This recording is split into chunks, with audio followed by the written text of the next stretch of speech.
لا لا لا، انت عارف ان انا ما بحبش لا ترسم ولا تصور وانا مودي وحش.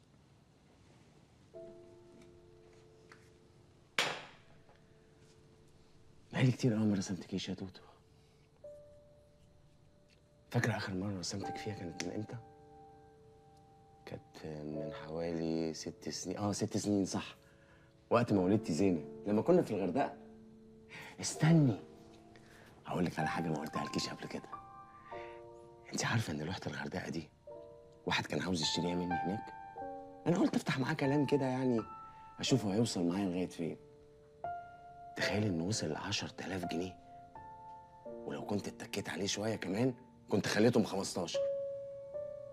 بس قلت له بعينك بعينك، التوقة دي بتاعتي أنا بس، مش بتاعت حد تاني.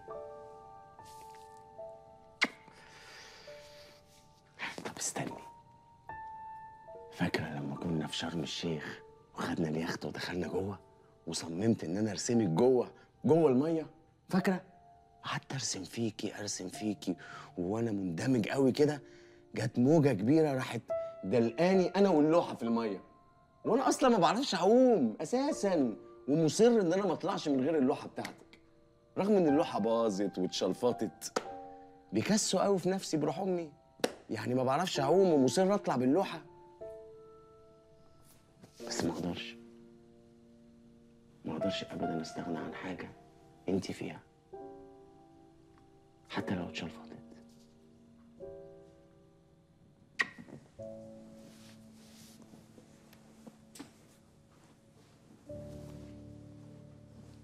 انا بحبك قوي يا توتو.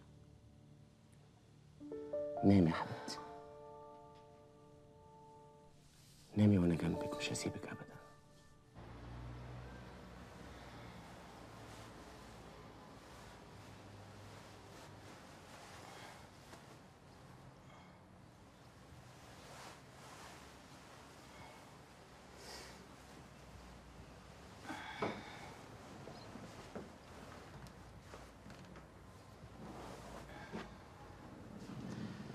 صباح الخير.